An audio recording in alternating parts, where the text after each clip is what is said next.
Então, bom dia a todos. Então, Meu nome é pessoal, né, como sempre eu gravo aqui as reuniões, elas ficam disponibilizadas no nosso canal do YouTube. Hoje o nosso colega da BDE Jovem, o Everton, vai apresentar parte da sua pesquisa, né? Ele está super empolgado, isso aí, né? Enfim, todos são convidados para sempre apresentarem suas pesquisas. Alguns que estão aqui presentes hoje também já apresentaram suas pesquisas, né? Isso aí, lá no nosso grupo do WhatsApp tem o link para se inscrever, para apresentar a pesquisa. Tem alguns aí que estão me devendo. Nossas reuniões são sempre. Estou tentando sempre fazer 2 vezes por mês, né? Às vezes acaba não dando, né? Devido à quantidade de compromissos, mas uma vez por mês sempre geralmente tem. Então, até final do ano. A gente ainda tem bastante reuniões, né? Todas as reuniões também agora vão ter lista de presença, porque ao final do ano, em dezembro, dependendo da quantidade de reuniões que vocês participarem, né, nesse semestre, vão acumulando aí horas complementares que vocês podem utilizar para graduação, para pós-graduação, enfim, né? Mas enfim, sem mais delongas, vou passar a palavra para o Everton. Ele pode falar aí por 15, 20 minutos. Depois a gente debate aí a pesquisa dele, auxilia ele no desenvolvimento da pesquisa, enfim, tira dúvidas. Então, a palavra é sua, Everton. Bom dia a todos, tudo bem? Espero que vocês estejam bem. Meu nome é Everton Pereira Guimarães Lourenço, sou de Ponta Grossa, no Paraná, aluno da Universidade da UFG no ano passado, e eu estudei sobre métodos alternativos de resolução de disputa dentro da administração pública e me aventurei um pouco sobre análise econômica do direito, e acabei conhecendo uma professora. E, recentemente, o STF e o CNJ entraram novamente na discussão sobre o direito de ação, que para alguns é considerado um direito absoluto, e eu estive que, na verdade, a discussão não é assim como vou mostrar para vocês agora. Para fazer um quebra-gelo, eu gostaria que vocês acessassem o link que eu mandei no grupo. Esse link está no chat. Eu quero testar o que vocês pensam do negócio antes de eu começar a falar. Então é para a Deixa, gente acessar o link aqui, isso? esse link está no chat. Não sei, todos estão vendo esse link? É que eu acho que, Everton, você precisa só mande de novo, porque eu acho que o pessoal que entrou depois que você mandou o link Deixa eu ver se não mandou. consegue ver. Muita gente entrou depois que você mandou.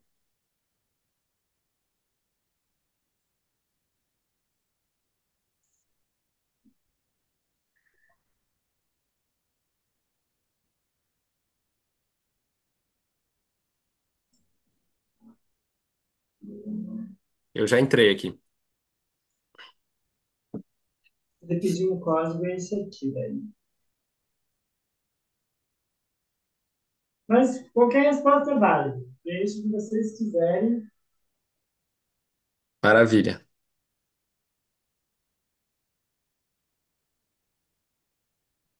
Para mim nem pediu o código. Já está na primeira pergunta. O que vocês pensam sobre o Compartilhei. o poder judiciário?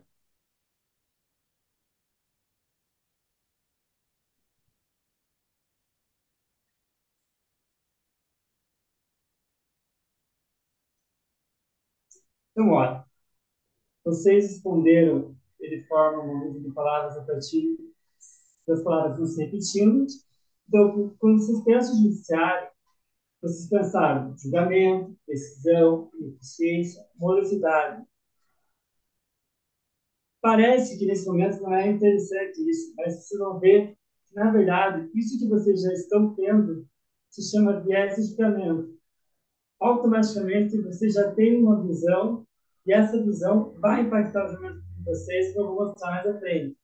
São três perguntas bem rápidas que eu vou fazer, vamos para a segunda. Vocês já ouviram falar sobre métodos alternativos de resolução de conflitos? Ou o que vocês sabem sobre métodos alternativos?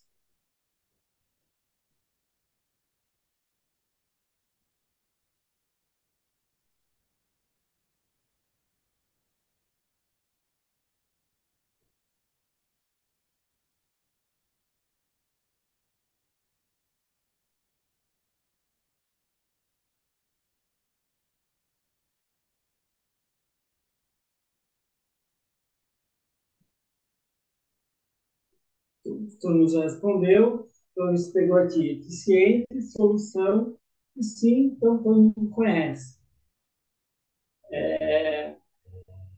Eu não vou entrar aqui, né, eu vou falar para vocês, tipo, os princípios da mediação e conciliação, que não é o objetivo, mas o fato de vocês conhecerem já é um grande avanço. Vocês já ouviram falar sobre vieses e heurísticas de julgamento?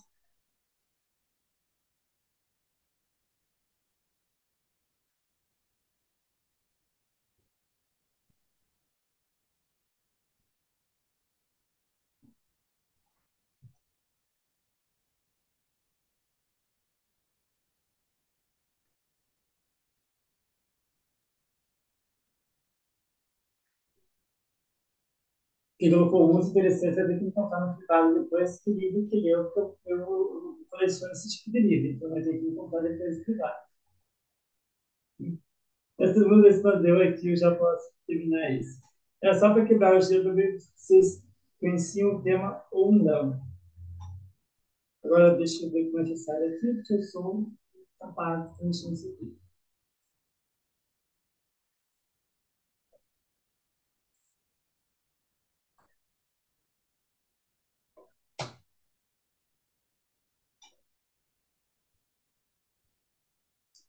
Então, da onde surgiu a minha pesquisa? Eu tive uma disciplina no mestrado, que é a solução negociada dos conflitos, e eu tive com a professora Diana Timóteo, que é responsável pelo Sejusc da UEPG. A UEPG tem um polo do Sejusc, há uns 2 anos, 3 anos, eu acho.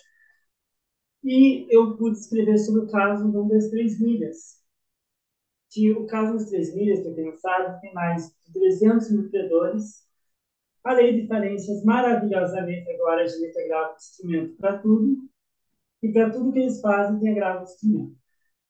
Tanto é que eu escrevi tanto como artigo, como simpósio, como uma revista, que a ideia era pegar um das três milhas e transformar num processo estrutural, através do desenho de disputa, e construir uma solução que fosse benéfica para todo mundo. Porque o processo de falência operacional não iria funcionar, e não está funcionando. Tanto é que está parado a falência lá. E foi desde que comecei a estudar os métodos alternativos e fui ver tanto os viés de julgamento. Por quê? Porque os métodos alternativos, eles demandam que as partes tenham um consenso.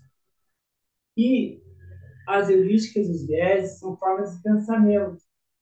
Então, as partes, quando vão negociar, elas já vão armadas. E a gente tem que ver que, às vezes, elas têm um sentimento anterior que atrapalha elas chegarem a uma solução, uma conciliação.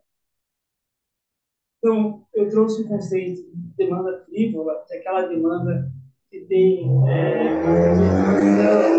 que às vezes a pessoa se vale das criaturas que pede qualquer coisa, ou ela pede uma coisa em um estado diferente. Por quê? Porque se não virar na frente, eu vou mostrar os vídeos de para vocês, a gente tem muita demanda frívola. A gente tem casos que uma blusa custa R$ 300, a pessoa perguntando R$ 10.000 e manda para o. Não tem custos, seja o que Deus quiser. E vira uma zona. Aí entra uma coisa que no nosso sistema faz diferença: o sistema de custas. A gente adota o sistema inglês. Então, o que acontece? O autor antecipa as custas, quando não tem justiça gratuita, e ao final, se ele for vencedor, ele, o réu sucumbente, devolve os valores. No sistema norte-americano, não existe essa sucumbência. Então, lá, quando uma parte entra com uma ação, ele sabe que tem que pagar o advogado e tem que pagar as custas. E as custas acabam funcionando como uma trava. Por quê? Porque, veja, por mais que as custas tenham teto, elas fazem a pessoa pensar: eu acho que não vai entrar com essa ação, eu não vou pedir isso, eu não vou pedir correção do valor da causa, porque se eu for condenado, eu vou ter que pagar honorários em cima desse valor. E quando a pessoa tem o benefício de ser isenta das custas, e aqui eles não pode ser 100% radical, porque eles não podem afastar as pessoas de justiça da justiça, mas tem que entender que as custas influenciam e incentivam as pessoas a litigarem, acaba que isso acaba criando muita demanda no judiciário. Aí a gente tem o caso dos gigantes repetitivos e ocasionais. Esse é um conceito que tem numa nova mediação CJ. Por quê? Tem pessoas que tradicionalmente estão no Poder Judiciário toda hora. Administração pública, banco, concessionária. Aí o que acontece? Essas grandes empresas chegam à audiência de conciliação e mediação, chega lá, todo mundo bonito que se ajuste, você olha para a parte, tem acordo? Ele diz não. Aí, a outra parte, que é um litigante ocasional, que às vezes nunca teve contato judiciário, olha aqui e pensa, pô, mas eu vou fazer o que aqui então se não tem acordo? Aí alguns juízes começaram a pensar diferente. Errado, mas começaram a pensar. Pensaram o seguinte, já que não tem acordo, e eu sei que a parte não faz acordo, o que eu vou fazer? Eu vou, os audiências de 30 segundos. O que os juízes aqui no Paraná estão fazendo? Estão dispensando a audiência. Eles já baixam o despacho dizendo: eu sei que tradicionalmente a parte não faz acordo, então dispensa a audiência de prestação de gestão, mas citar para apresentar defesa. Poder público, principalmente. Não tem que ser justo. Já era. Só tem na federal porque está na lei, mas estadual já era. Então, isso dá diferença. Por quê? Só a título de curiosidade, eu coloquei aqui, ano passado teve a alteração, teve a medida de relevância no RESP, que agora o RESP tentaram deixar o RESP mais difícil, o manejo do RESP, mas eu não coloquei aqui informação, porque eu queria surpreender vocês, mas vocês, não sei se vocês sabem, mas o RESP custa R$ 257. Então, daí você pergunta por que tem 3 milhões de RESPs no STJ, né? Tipo, se eu pago só R$ 257, tá fácil. E no crime é isento o resto. Então tá mais fácil ainda. O cara faz uma lavagem de 10 milhões e tá de boa. O resto meu é de graça. Aqui eu só quis trazer um conceito, mas eu vou pular, porque ele fala mais na frente. Quando a gente tem o direito de ação, a gente tem dois direitos de ação, que é uma palavra equívoca, que é o direito constitucional de ação, que é o que está lá na Constituição, no artigo 5 dizendo que todo mundo tem direito de ir ao judiciário, eles têm o direito de ação processual, está no CPC dizendo, sim, você tem direito de ação, mas você tem que cumprir certas condições e requisitos para que eu possa dizer que você tem direito de ser apreciado. Porque senão, como diz o professor Gajardoni, o cara pega, manda uma receita de bolo para o judiciário e pronto. Eu estou com direito de ação, é meu direito de mandar qualquer coisa. Só que o que acontece? Nos últimos anos, o judiciário veio freando isso. Ele veio dizendo, não, eu reconheço o direito de ação, está na Constituição, mas não é absoluto. E aí começa a vir umas decisões históricas do STF dizendo, não, não é absoluto. Tem uma 350 no INSS, o que acontecia? A parte nem pedia o benefício do INSS entrava com ação. Pronto, investigação. A parte, o judiciário dizia, mas você conversou com o INSS antes? Eu entrei direto aqui. Aí você ia ver, a pessoa já tinha direito, era só pedir o INSS. Agora, recentemente, nós tivemos a execução fiscal. O que aconteceu?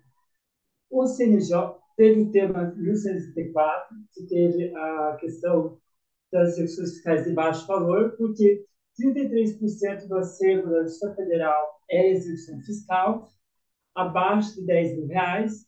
Então, para vocês terem ideia, um estudo do IPEA de 2007 disse que, diferente do valor, o custo de mão de obra de uma execução fiscal é R$ 9.000. E a taxa de êxito é só de 25%. Aí o SJ falou, olha, gente, menos de 10 mil não dá. Faz protesto judicial, cartório. Se eu custo R$ 9.000 e a ação é 10 mil, não está deixando a conta, está saindo, vocês estão pagando para brigar, vocês não vão receber nada.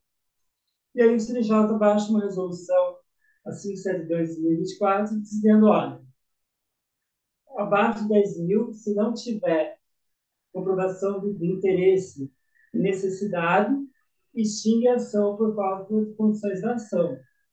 Polêmico, eu particularmente defendo a resolução, acho que o CNJ pode baixar a resolução, só que eu acho que ela não poderia ter baixado a questão tributária, porque a Constituição determina que crédito tributário é só lei complementar. Mas o CNJ também falando, então, né, não vou criticar muito.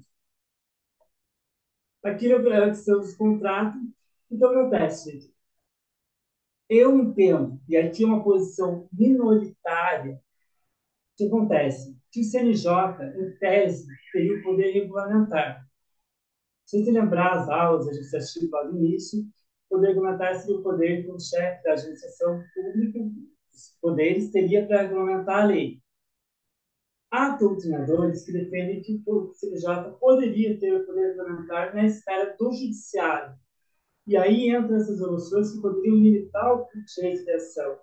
Por quê? Porque os termos são abstratos, são conceitos abertos. Então, o CNJ poderia regulamentar a lei. E aqui eu coloquei a resolução que criou o justa ela coloca. Considerando que o direito de acesso à justiça é previsto, a lei de vertical, perante os olhos fica, e ele considera, ele diz, olha, eu vou regulamentar o poder de acesso à justiça. E ele coloca isso em consideração. Isso é uma forma de poder regulamentar. Só que é polêmico. Por quê? Porque a doutrina clássica administrativista vai dizer que só o chefe do executivo tem poder regulamentar. E, se você olhar a Constituição, quando fala assim, J fala competência e situação administrativa e financeira. Então, a gente tem que meio que também forçar um pouco a barra para dizer que a competência administrativa, volume de processo, então dá para dizer que dá para regulamentar. Então, é meio truncado o negócio, mas é com uma boa intenção, mas é truncado. Mas por quê? Aqui as pessoas, depois eu passo, mas entrar mais importante. Atualmente, até o dia 30 de 4 de 2024, no Brasil, existem 84 milhões de processos parados. Só esse ano já entrou 10 milhões. Só esse ano. E nós estamos no mês 4. E saiu 10 milhões. Mas se vocês verem a conta, depois eu mostro, é deficitário, que ficou 200 mil. Aí eu trouxe a experiência do Paraná. No Paraná, entrou 3, gastamos 3 milhões parados. Entrou 515 mil, só que caiu 532, 521 deficitário de novo. Então, eles têm um grande volume de processos a nível nacional e a nível, aqui no meu, peguei no estado do Paraná, e que estão parados. E aí você vai ver os dados. Quanto tempo leva para uma primeira decisão? A nível nacional, são 767 dias para uma primeira decisão inédita. Então, dividido por 365 dias, dá 2 anos e 6 meses ali, por cima. No Paraná, 594. Um ano e pouquinho. Então, veja, mesmo assim, o processo não corre de forma rápida. E isso vai enchendo o judiciário, vai enchendo o volume, vai enchendo o volume, vai enchendo o volume. E vai entrando processo, vai entrando processo, vai entrando processo. É recurso, é recurso, e vai enchendo cada vez mais a máquina. Mas se for olhar o último dado, que é a taxa de conciliação, a nível nacional é 12,72. E a nível do Paraná é 12,70. É muito baixo. Mas eu tenho que fazer uma ressalva no nível nacional, que só apenas está em 2,72, porque aqui eles ainda contam uma gestão de trabalho. E se você considerar o seu trabalho individualmente, a taxa de acordo lá é de quase 30%. Mas lá existem há anos incentivos para a conciliação. Então, eu não jogo trabalho, então, eu sei bem pouco, se você me estudar mais que eu, me interrompa e fale, porque eu só sei o básico. mas lá existe programa de incentivo à conciliação. Então, no nível nacional, a taxa parece boa, mas está 12%. Quer dizer que 88% do pessoal ainda prefere investição em julgamento. E o que é horrível. Então, eu vou pegando aqui números gerais. Só de déficit processual geral, até o momento, 73 milhões. No Paraná, 2 milhões e 870. Então, comparação de dias que saiu, 707 nacional, 504 do TJ do Paraná. E saiu 10 milhões esse ano, mas ainda ficou um acervo de 74 nacional. No TJ do Paraná saiu 532 milhões até o momento, mas ainda tem 2 milhões e 874. Então, vocês veem que não bate com. Aí, em 2010, para tentar melhorar a situação, o CNJ criou o Sejusc, que era uma possibilidade das partes chegarem elas mesmas a um consenso. E depois isso veio ser aprimorado para a lei de mediação e conciliação, que entrou quase em vigor com o CPC. E a ideia é que as próprias partes sejam capazes de chegar a um consenso e evitar a instrução. E aí entra a fase de consciencialização, que é o levantamento de informação, a articulação de planejamentos, a implementação do projeto e a avaliação do acompanhamento. Por quê? Assim, muita gente vai para o Sejusc, a audiência dura 30 segundos, a parte vai com uma vontade, o advogado vai com uma vontade, só que eu tinha uma visão preconceituosa e depois eu aprendi que é importante ser justo. Mas não só o ser justo. Há várias outras ferramentas hoje que fazem o mesmo serviço e que não são usadas. Vou dar um exemplo, consumidor.gov. Muitas coisas que estão no juizado especial podiam ser resolvidas lá e não são.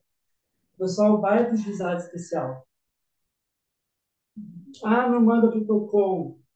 Então, o que acontece?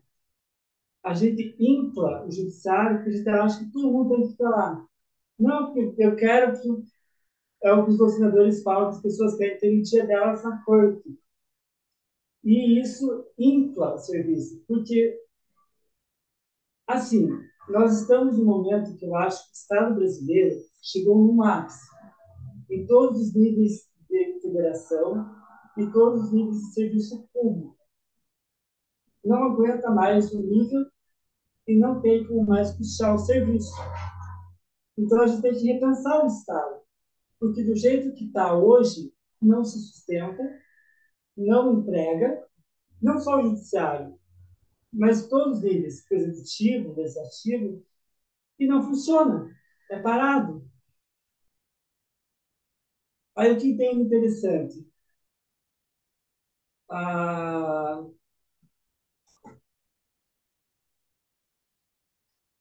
eu não sabia que a disciplina era tão boa assim. Aqui no Paraná, não, aqui em Ponta Grossa, não chega a ser tanto. Uma proposta que também tem no Sejusc é você levar o processo, ir para o Sejusc antes do processo judicial. Você pode procurar o Sejusc antes mesmo de interação, que é o processual. Você pode chegar lá e dizer, olha, eu tenho um problema tal, chama as partes para conversar e vocês podem evitar o isolamento de uma ação. Mas poucos advogados conhecem isso e poucos advogados querem. Vou dar um exemplo. Eu tentei promover um curso de Sejusc para uma amiga minha e muitos advogados olharam para mim e falaram assim, por que eu vou aprender um negócio sem dar uma análise de sucumbência? Aí eu só ficava com aquela cara de paisagem. Obrigado, valeu. Então, e aqui eu repeti, ó, da execução fiscal, a taxa de êxito é 25,8%. Para você ter ideia, pelo voto da ministra Planilhou-se no voto, do termo 257, uma execução fiscal para ser literalmente boa, para ser ajuizada, tem que ter um valor igual ou igual, superior, não inferior, se bem, 21.751 mil, mas a gente tem IPTU de 3 mil reais lá. A gente tem IPVA, a gente tem coisa que, como eu falei, sai mais caro. Você está pagando para litigar. O judiciário sai mais caro que isso. O serviço custa mais caro que isso. E daí, aí entra a contribuição da minha professora e da minha orientadora. O que a gente tem que entender para estar no ser justo? São pessoas. Pessoas que estão com emoções, sentimentos, que estão carregados com alguma emoção. E depois, se eu explicar o viés, vocês vão entender bem isso. Então, usando a doutrina do William Ury, ela diz que quando você vai para ser justo, a gente tem que separar as pessoas do problema. Então, divórcio, ser justo, divórcio, guarda. Não importa se o cara foi traído, não importa se ele traiu a esposa. Eu sei que dói, eu sei que a pessoa está magoada, mas a gente tem que separar o problema da pessoa. Só que a pessoa quer soltar aquela mágoa, ela quer soltar aquele rancor. E aí o conciliador tem que dizer, calma, a gente não vai discutir isso, vai discutir o divórcio, vai discutir a guarda, vai discutir o alimento, a pensão. Por mais que a parte queira falar da dor dela e seja legítimo ouvir isso, que é importante a parte seja acolhida, eu vou falar na frente, mas a gente tem que separar as pessoas do conflito para poder chegar a uma solução, que é a negociação por princípios. Então, existem umas técnicas de resolução, que é a técnica do report, a escuta dinâmica, a separação das partes do problema e a geração de percepção recíproca das razões. Então, quando a parte chega no ser justo, muitas pessoas não sabem porque a mesa é redonda. A mesa é redonda, por quê? Porque as partes estão vendo que não há hierarquia entre elas lá dentro. Todo mundo é igual. No termo de abertura, o cara no ser justo, que vocês nunca prestaram atenção, ou já suspiram, ele vai falar: olha, eu não estou aqui para julgar o processo, eu não estou aqui para dizer quem tem razão ou não. Eu estou aqui para ajudar vocês a chegarem a uma solução. Então, ele promove um acolhimento das partes. As partes se sentindo acolhidas, elas se sentem à vontade para conversar sobre o processo. Tanto é que o mediador e o conciliador podem conversar sozinho com a parte, se estiver necessário, para tentar incentivar um acordo. Porque, às vezes, até mesmo o advogado pode estar atrapalhando a possibilidade de um acordo. Ele fica cutucando, dizendo: não, vamos para briga, vamos fechar acordo, vamos fazer isso, vamos fazer aquilo. E aqui entra uma questão muito importante, porque está falando de negociação. A gente tem que fazer a pessoa vestir o chinelo da outra pessoa. Eu sei que às vezes a pessoa não quer se pôr no lugar do outro, mas às vezes só se pondo no lugar da outra pessoa, a gente consegue entender por que ela está pedindo aquilo, e se é legítimo ou não, e se eu posso fazer isso ou não. E também não adianta eu fazer um acordo no ser justo que eu não posso cumprir. Aqui, então, o William Wood vai dizer que tem duas formas de negociar, que é a forma afável e a forma áspera. A afável é a negociação por princípios, que é a negociação que você vai fazer com consciência, com a cabeça, eu diria até com o fígado, na verdade. E você vai chegar na melhor solução possível. Você vai separar as partes do problema. E já quando você é áspero, você repele a parte, você repele as pessoas. Você chega lá dizendo: não, ou é do meu jeito ou não é. Hoje tu faz assim ou não faz. Pronto. Então você acaba não negociando. Então, por isso que ele disse que tem que ser primeiro, separar o problema, separar o comportamento das partes, procurar a melhor saída possível, que é a humana, que ele fala, e ver se existe uma chance dos dois saírem vitoriosos. Muitas pessoas não falam, e eu falo para os clientes isso. O processo tem um custo judicial e tem um custo social. O custo social é a famosa dor de cabeça que tu dá. Não dá só para o advogado, dá para a parte também. Ela fica pensando no processo, ela fica sofrendo, ela fica indo na audiência, ouvindo outra parte, ouvindo isso. Então, e eu falo para as partes: olha, tem um custo, você está disposta a encarar isso aí? Vai te dar uma dor de cabeça. Se você quiser encarar, tudo bem, mas esteja ciente que você vai ter que passar por isso. E as pessoas não entendem, às vezes, que é complicado essa parte, porque elas vão gerar um desgaste pessoal que não é o advogado, não é o juiz que vai conseguir melhorar. É só elas, e elas poderiam resolver isso pela negociação. Mas quando elas vão para a instrução, quando elas vão para a briga, elas, além de prolongarem o litígio, elas acabam causando até uma dor emocional para elas mesmas. Porque elas ficam sofrendo, elas ficam pensando. Aí tem aquelas pessoas mesquinhas que já ficam pensando, nossa, porque dando moral de 10 reais, eu vou para o Nordeste tirar férias, e fica já nervosa, a pessoa te dando moral. Então, assim, é, as partes sofrem com o processo também. E daí a gente tem que, na verdade, o orgulho de sempre buscar a melhor alternativa possível. Quando a gente separa as partes do problema, a gente consegue ver o problema de forma objetiva e chegar numa solução que seja boa para todo mundo. Não tem por que um lado, não tem por que só uma pessoa perder se os dois podem ganhar. Então, assim, se os dois podem sair vitoriosos, por que vai ligar? Ah, então isso aqui é besteira. Não é. A nova lei de licitações agora coloca o design de sistema de disputa. A LINDB agora traz a questão do sequencialismo. Por quê? Porque eles viram que não dava mais para ficar só um lado perdendo, só. Então eles pensaram a ver, não, a gente tem que chegar num consenso que seja bom para todo mundo, sabe? A gente tem que pensar em algo que dê certo para todo mundo, porque do jeito que está, não está dando. E aí, para chegar no humana, a gente passa por um checklist, que é separar o interesse e a posição da parte. O interesse é o que a parte quer. A posição é como ela se posiciona no processo. Se ela está agressiva, se ela está nervosa. Ver se tem uma posição de ganho mútuo. E aqui eu vou usar a palavra da minha própria professora, a posição de girafa, que é o exemplo do Yuri. A girafa, para quem não sabe, tem tem maior coração. Então, assim, e você, não se com o coração aberto. Dizer, não, eu vou fazer um acordo, eu vou tentar negociar, eu vou tentar buscar uma solução. É ver se o critério de desestima humana é possível. É ver se a pessoa se contenta com a negociação, se ela deseja negociar, e se ela pode viver com a negociação. Porque às vezes a parte não quer negociar por causa de um rancor, uma mágoa, uma frustração pessoal, e às vezes isso vai causar mais dor para ela do que ela fazer o acordo.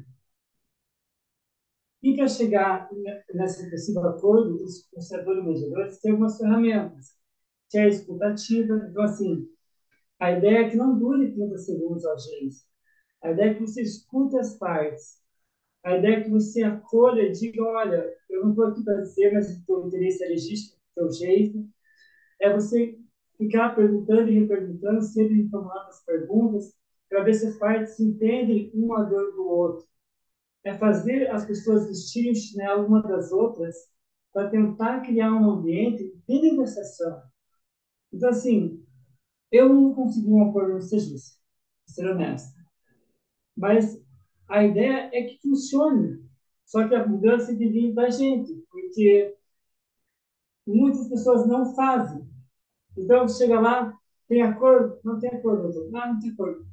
Acabou essa audiência, faz o tempo, vai todo mundo para casa. E daí entra a análise econômica do direito. Por quê? A análise econômica do direito, ela busca aplicar as teorias da economia no estudo do direito e tem como o principal professor Daniel Kahneman. Ele morreu em março, se eu não estou enganado.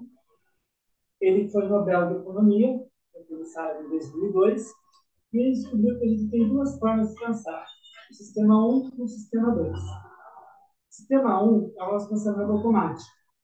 Dirigir um carro, ligar a televisão.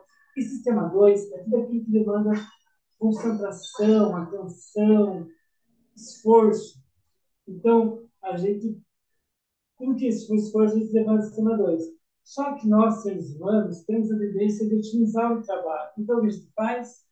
A gente cria uma coisa chamada heurística e viés de julgamento para jogar tudo no sistema 1 e evitar que a gente tenha que ter esforço mental de ficar pensando.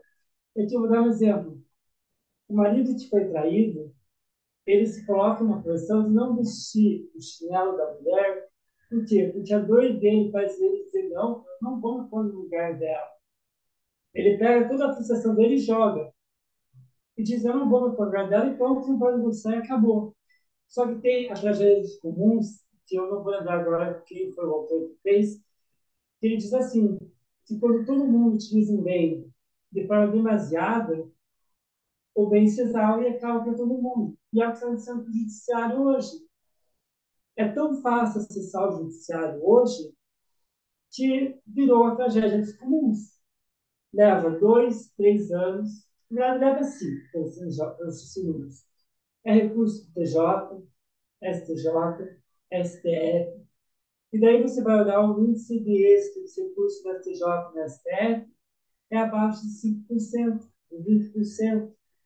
A parte entra com o RESP, é negado o RESP, às vezes, no próprio tribunal, ela entra com agravo, aí às vezes consegue travar o RESP, aí tem o agravo e o RESP, aí tem embargos do RESP, aí tem os embargos e desembargos do agravo no RESP, e aí a gente vai, e seja o que Deus quiser.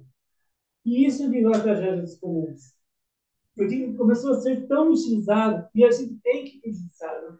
A gente não tem que dizer que o judiciário não tem que ser usado, tem que ser usado, mas tem que ser usado com responsabilidade, porque do jeito que está hoje, não funciona. A gente não consegue dar solução e fazer uns processos. Aqui, aí entra o professor Alexandre Moraes da Rosa, diz que o processo, ele fala do processo penal, mas serve para o processo civil também. É um jogo de informação incompleta. Isso dá uma diferença, por quê? Nos Estados Unidos, existe uma coisa chamada discovery. O que acontece? Quando entra uma ação penal lá, o Ministério Público e a parte diz assim, olha, eu tenho isso aqui de prova e eu tenho isso aqui de prova. Fazer uma coisa, vão para o júri. Lá eles fazem júri. Aí as partes pensam, putz, isso aí tem prova boa, né? Eu acho que eu não vou conseguir safar no júri, eu vou fazer acordo. Para vocês terem ideia, isso aqui é tão importante que vocês viram o caso lá em Equivaldo, recentemente, 2 semanas atrás, o MP escondeu uma informação e ele violou a regra do disclosure e anulou o júri dele. Existe a possibilidade de disclosure no processo civil através de negócio processual. Eu nunca vi. Aí, eu vou só pular rapidinho, já volto nas listas. Por que, que a importância do Everton, disclosure? Everton, só uma coisa. Vamos encaminhando para o final, porque senão não tem tempo para Não, debate depois. assim, a questão do disclosure é importante porque o professor Júnior vai dizer o seguinte, que na verdade a gente faz a consideração no momento errado. Nós devíamos fazer a consideração depois do saneamento, porque depois do saneamento as partes já têm uma visão do todo, e elas na consideração não têm, porque às vezes a parte não tem nem contato com a petição inicial. E aí entra o final que dizer o que faz diferença, que são essa lista, que são os vieses e as heurísticas. Então as pessoas, às vezes, elas jogam o sistema de pensamento delas e elas tomam atitudes que elas acabam, em vez de fazer uma posição boa para elas, elas fazem uma posição negativa. Então, só 2 exemplos. O viés egocêntrico da representatividade. O egocêntrico, a pessoa se julga acima de Deus e do mundo. Então, ela acha que está certa. Então, ela não vai pensar em mais nada porque ela acha que tem razão. E da representatividade, quanto mais fácil a informação vir da mesma pessoa, mais fácil ela julga o processo. E isso faz que, ao final do processo, elas, elas acabem se atrapalhando sozinhas, porque elas criam atalhos mentais para facilitar a vida delas e, no final, elas acabam criando mais problemas porque elas não resolvem o problema. Ela apenas cria um atalho para resolver o problema. E daí, aqui, caminhando para o final, mesmo, e agora pegando a resolução nova do CNJ, e pegando o 17, diz que para postular necessário ter interesse e legitimidade, eu acho que a mensagem que eu quero deixar para vocês é dizer: o judiciário chegou no limite dele. Ele não consegue mais entregar nada. Então, ou a gente repensa o judiciário, porque ele vai passar o Estado inteiro, ou não vai funcionar.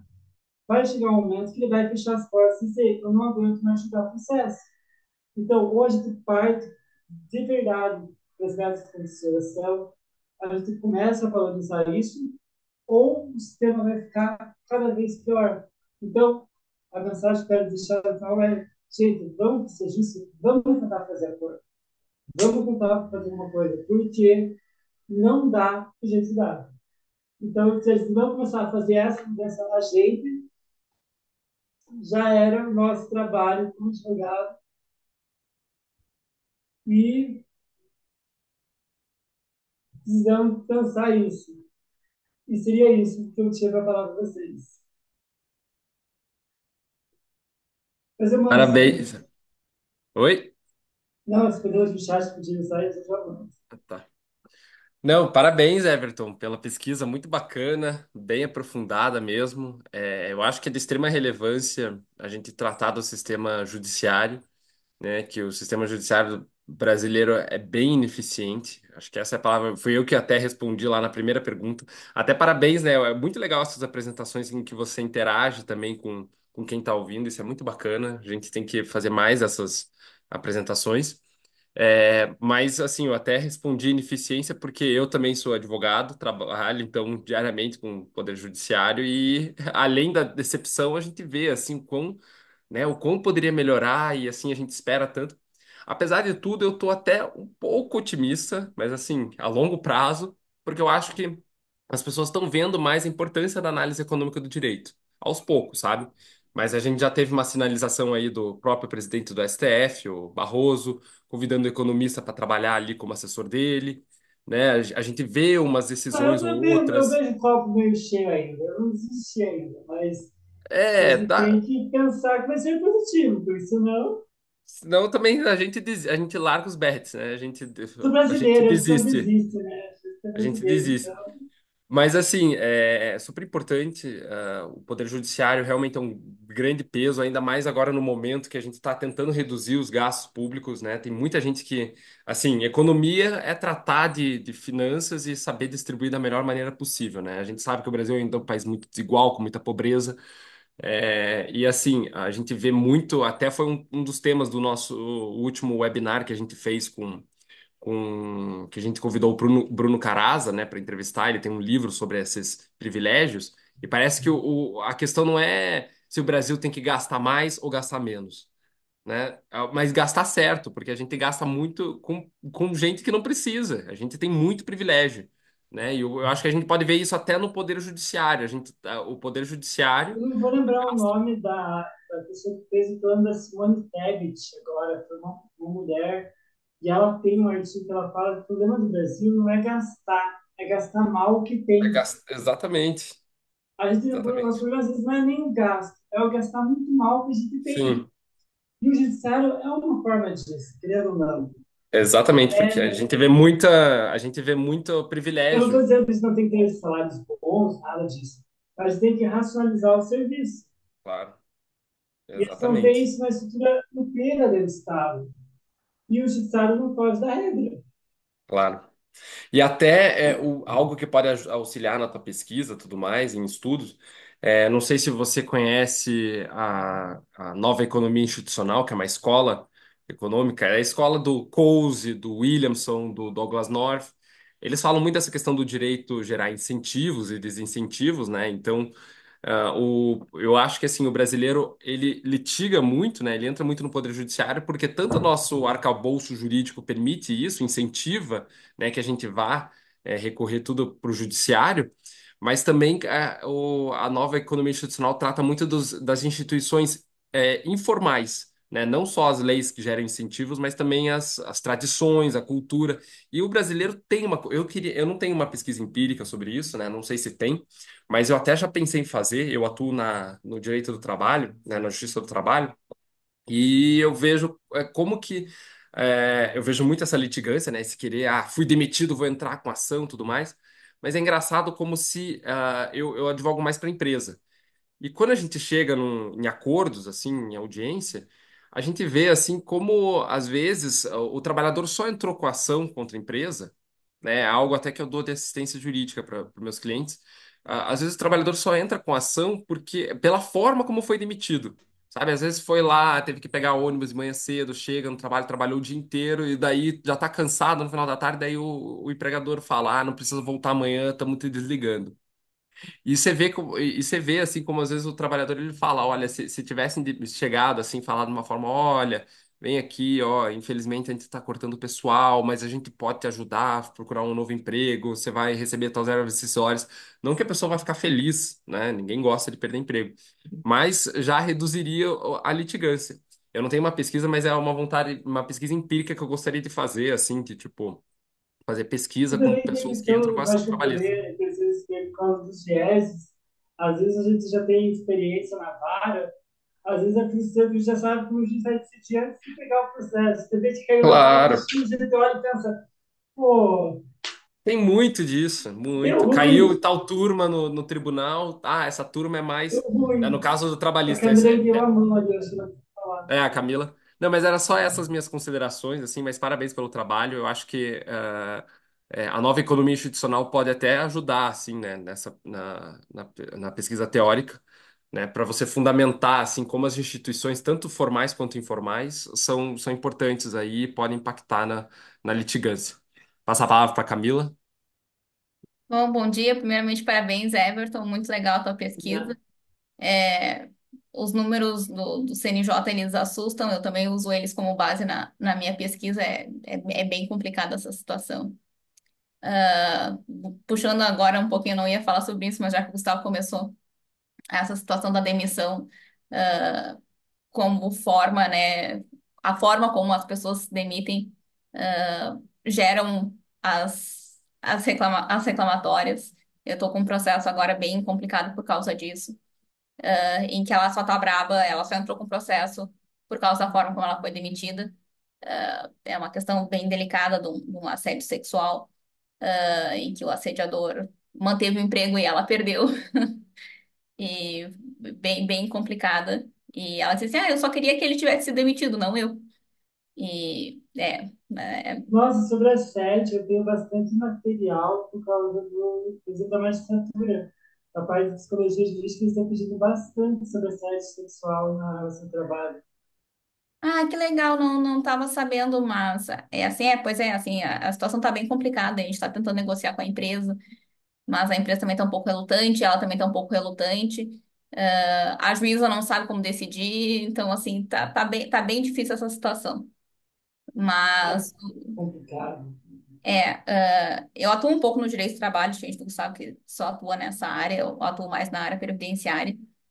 E essa é uma das coisas que eu vejo como um dos grandes problemas do INSS, é o segundo maior litigante do Brasil, só perde para a Caixa, pelo menos no ano de 2022. E o INSS não pode fechar acordos, né? Por uma questão legal. E se pudesse fechar acordos, porque depois que inicia o processo, o INSS oferece acordos. E eu acho isso muito errado. Depois que já está mais lá para o processo, já teve perícia, principalmente nos benefícios por incapacidade. Depois da perícia que o processo, que a perícia deu favorável, daí o INSS oferece acordo, mas já está errado, assim, se a pessoa estava mal, assim, então, assim, o grande problema e a maior quantidade de processos que tem na Justiça Federal é por benefícios por incapacidade. Então, assim, já resolveria quase todos os problemas, quase todo o passivo do INSS já se resolveria, assim. E daí tem essa questão legal, assim, é muito complicada essa situação. E eu realmente concordo, assim, que se pudesse conversar antes, né, naquela fase pré-processual ali, se o INSS pudesse, evitaria muitos problemas. Mas Mas eu fui estagiário na AGU em 2024, 2018, eu acho. Eu não vou lembrar agora o ano, 2020, talvez. Gente, pra ter ideia, o sistema do INSS que computava o recebimento do INSS e o que fazia que a pessoa tinha direito era separado, não era junto. Eu ficava, como assim o sistema não era unificado? Mas não era. Mas eu ficava tipo, não faz sentido assim, o sistema unificado. Aí você pegava, tipo, vocês entenderem, o INSS em si mesmo já é perdido. É bizarro. É bizarro também como tem muita coisa para mudar, né? Muita coisa que a gente precisa alterar exatamente para criar os incentivos que a gente quer, né? Por isso que eu acho que a análise econômica do direito é uma metodologia que está crescendo, mas tem que crescer mais, de extrema importância. porque muita gente ainda é contra e cética, porque vai utilizar teorias econômicas para aplicar o direito, que absurdo, não sei o quê. Só que assim. É, tudo, tudo tem a ver com economia, todas as decisões são econômicas. O fato de eu entrar com a ação, né? O Everton estava comentando de que ele falava com os clientes dele, ó, você entrar com a ação, ó, tem um período de litigância, tem que arcar com custas, tem isso, tem aquilo, tudo isso são decisões econômicas que a gente tem que tomar, né? Economia não é só economia, as decisões econômicas são adotadas o tempo todo pela gente, né? Então, assim.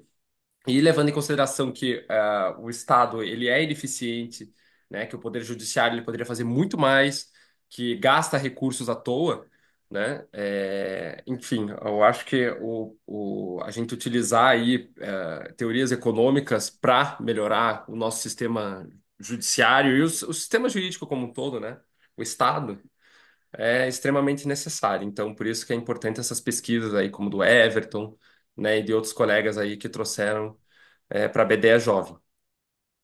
Mas alguém tem alguma questão? Eu mandei o link de presença, né, para vocês preencherem ali no chat. Não sei se vocês viram.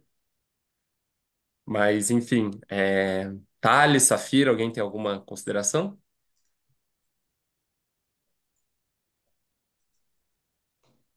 Olá, Camila. gente. Oi, Safira. Eu não tenho nenhuma consideração ainda, até porque é o meu primeiro dia aqui com vocês. Só quero dizer olá para todo mundo. É um prazer estar aqui. E pelo que eu percebi, a maioria de vocês são do direito, né? E Uhum, aí eu sou da economia. uhum, Estou terminando agora a graduação, já me preparando para defender o meu trabalho de conclusão de curso.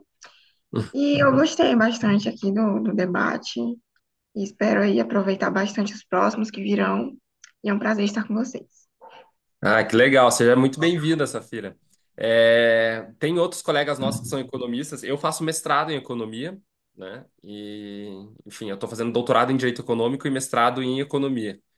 Mas tem outros colegas que são economistas. Eu sou advogado, mas tem vários colegas. O Felipe, que sempre participa das reuniões, hoje não sei porque não compareceu. Mas é economista também. E se você quiser apresentar uma pesquisa para a gente, tá? Você está no nosso grupo do WhatsApp? Estou sim. Inclusive, vou citar aqui por onde que eu conheci a BDE, né? Foi Uhum. pela economista Cristiane, né? Que está fazendo aí uma série de debates. Ah, uma querida. Sim, e eu admiro muito ela. Aí eu vi que tinha essa parte mais dos profissionais e também tinha dos jovens. E aí eu perguntei, por que não, né? Por que não conhecer? Quem sabe eu consigo me aproximar dela, enfim, Uhum. algo do tipo. É isso. É, com certeza, ela é muito bacana, super acessível. Eu e ela, a gente é diretora agora da BDE, a gente está promovendo bastante evento. Então, sempre participe aí, porque ela tem contato com bastante gente aí importante, né? Bastante gente, né, que tem experiência na área que atua, né? Ela é amiga também de ministros, ex-ministros. Então, a gente está aproveitando aí esses contatos dela para trazer para a BDE. E, enfim, já fizemos alguns eventos bacanas aí. Mas então seja bem-vinda aí, que bom tê-la conosco. E se você quiser apresentar uma pesquisa aí pra gente, isso vale para Camila também, que está me devendo apresentar alguma coisa aí pra gente ter um tempão, né? Tem que se inscrever lá ou falar comigo pessoalmente no WhatsApp, pode mandar, olha, tô a fim de falar sobre tal coisa, a gente encaixa aí uma data e que vocês Não, possam. eu sei, Gustavo. Agora em agosto vai, eu prometo. Tá bom, então. Agora em agosto vai. Ô, Oi, Gustavo, eu tenho só um minuto uma antes. pergunta, Oi, pode falar, Safira, depois o Everton fala. tá? Pode falar, Safira. Eu vi lá os temas. Se eu tiver uma sugestão de tema que não esteja listada lá, eu posso sugerir? Ou tem que ser Claro. encaixado só naqueles? Não, claro, pode sugerir. Né? A gente sempre fala assim, o direito e a economia por muito tempo, né, pareciam rivais, né? Só que os dois se complementam, né? Porque para Sim. introduzir políticas públicas, políticas econômicas, precisa do direito. Então, eu acho que a BDE exatamente está tentando demonstrar isso, né? Como os dois precisam um do outro, né? Essa análise econômica para se aplicar o direito é extremamente importante, né? Como introduzir políticas públicas. Então, assim, você trazendo um tema que tem a ver com regulamentação, políticas, direito e economia, mesmo você sendo da economia, ter essa relação aí com políticas públicas e tudo mais, tá perfeito, super se enquadra, né? Eu coloquei ali na lista alguns exemplos, mas enfim, pode tratar de outros sim. Fale comigo no privado, a gente marca uma data aí para a próxima reunião, tá bom? Tá ótimo.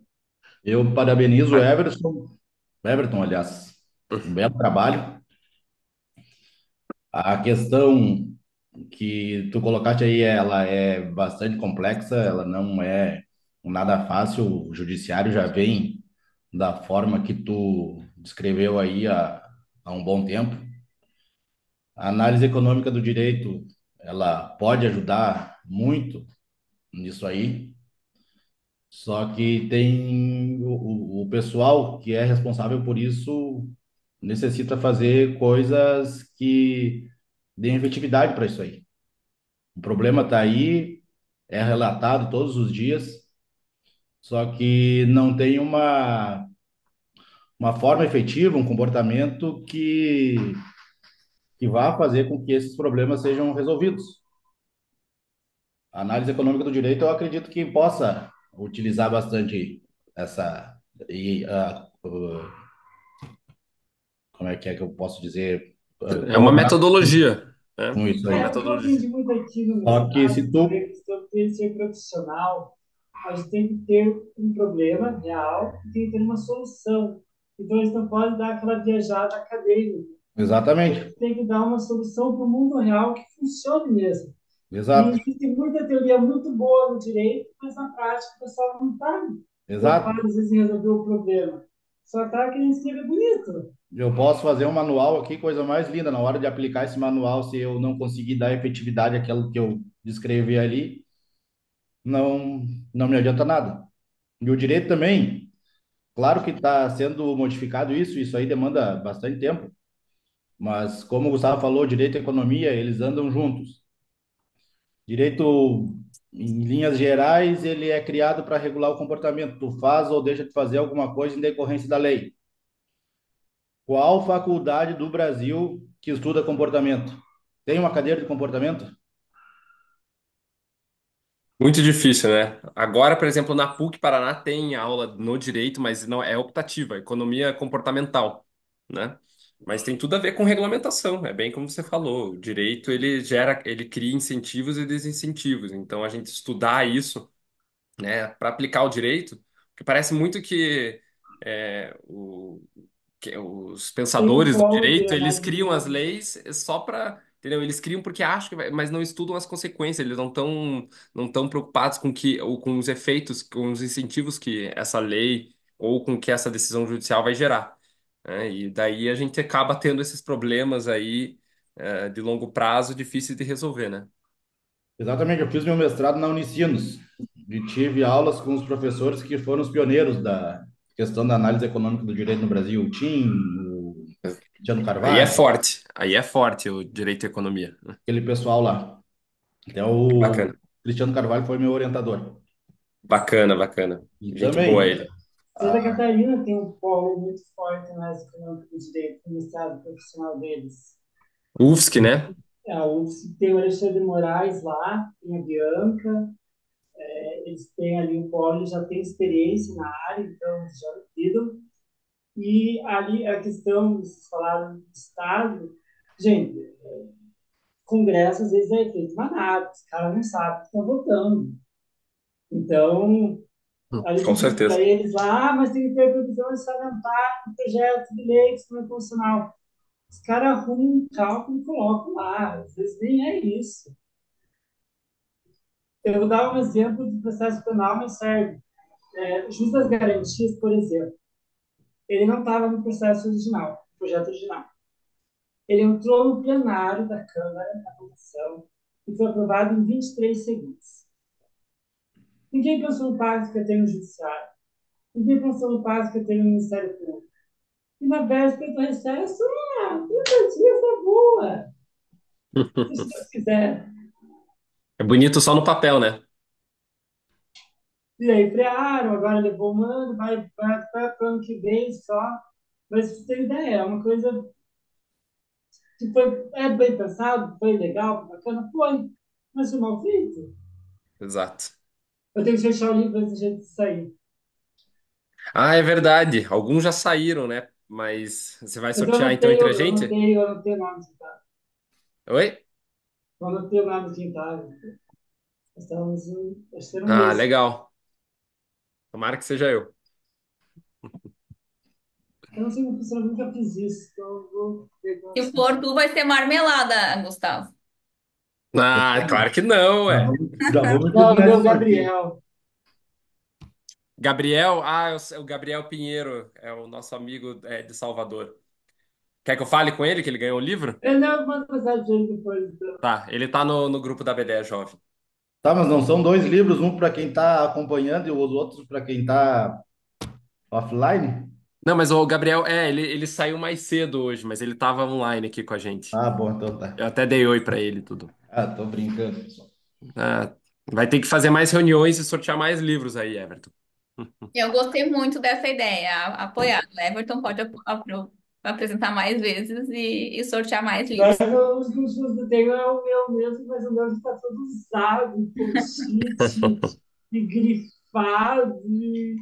Ah, mas eu Assim que é também livro faço bom. isso, eu faço uma bagunça no. Assim Um que dia é desse, livro bom. um dia desse eu tava com um Ah, livro da é. UFPR, eu esqueci que era alugado, eu comecei a rabiscar. Ainda bem que tava de lápis, que eu rabisquei de lápis, daí deu pra passar a borracha. Mas eu esqueci que eu tinha, meu Deus do céu. Ainda daí eu apaguei, fiquei apagando os rabiscões. Mas é isso, pessoal. Então, agradeço aí por mais uma reunião, né? Alguns já saíram, mas fico feliz aí que alguns ficaram até o final. É, não esqueçam de preencher a lista de presença ali, né? O formulário que eu mandei no chat. E até uma próxima, tá? Conversem comigo no privado se tiverem alguma ideia de apresentação, ou se inscrevam lá, o link para se inscrever para apresentar. Tua pesquisa está ali também na descrição do nosso grupo do WhatsApp, né? Da BDE Jovem. E é isso. Muito obrigado e bom final de semana a todos. Até mais. Tchau, Obrigada, até mais. tchau. Valeu, Tchau, até tchau. mais. Boa semana.